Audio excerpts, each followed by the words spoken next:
I'm Connie McDonald, shaper for TNC. Today we're going to look at the Afterburner high performance Groveler type board for smaller waves. One of the reasons I came up with this board was that I have all these really good twin fins that work really well in small surf, and we wanted a Groveler type board that would work well for people who are kind of more leaning toward the thruster in a high performance version for small waves. I personally ride one right about this size, 5'7", 19 1/4, almost 2 7/16, just above 2 3/8. And for me at 160 pounds, board feels really good. So a lot of down the line speed, on the gas pedal speed that you get kind of right out of your first pump. Because you have all that speed, you have speed that bleeds, makes it easy to control in smaller surf. You know, you're dealing with mushy, slower conditions.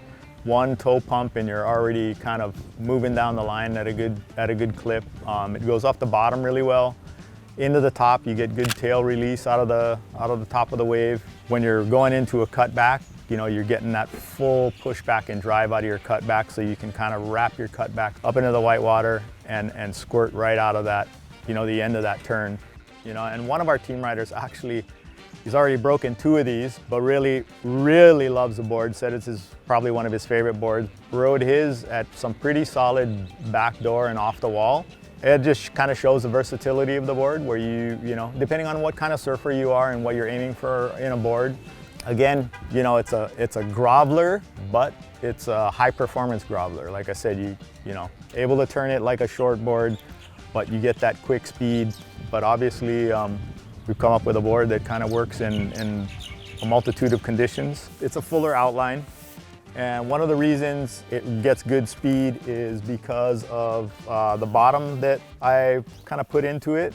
It's a high performance rockered board that I've got good feedback on, and what I did was I changed the outline a little bit, kind of decreased the tail rocker and the nose rocker to give it a kind of easier, drivier feel for smaller waves.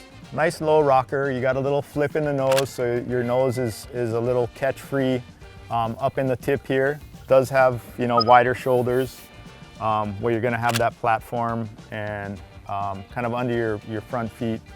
It's got a light single concave, kind of a double concave that comes back, you know, where the rear fin is, so you get that kind of release out of the top of the waves, and then kind of a slight tail kick off the back fin, so you still have that real high performance pivoty feel, but you have, with the low rocker and the concave combination, you have that good drive in weaker waves. Kind of a thinner pulled down rail. We found that taking some of the volume out of the top of the rail gives you even more sensitivity. And you know, you still keep a good volume down the center of the board, so you have that good paddleability, just a little more sensitivity out of the rail, you know, for that weakness in the small waves where you can get the rail in the water quicker and get your board moving up the face or, you know, down the face doing a cutback.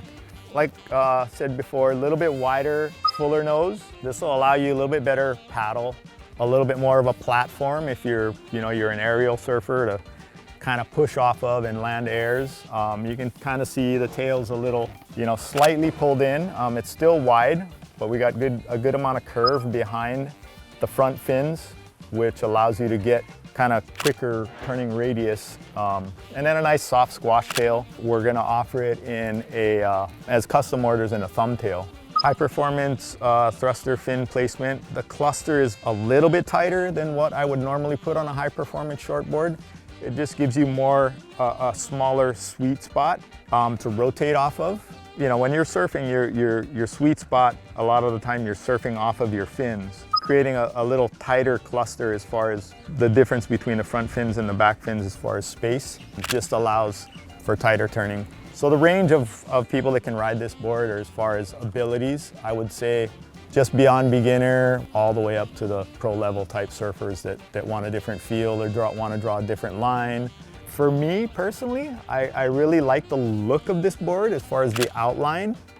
You know, it kind of brings me back to the 80s a little bit as far as, you know, kind of a wider, fuller looking board. Obviously, you know, that's what this is with the outline, but it's got, you know, more of a contemporary, you know, today type bottom and foil in the board.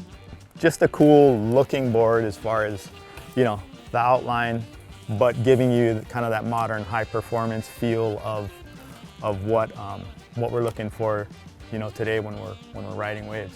So yeah, Afterburner, get on it.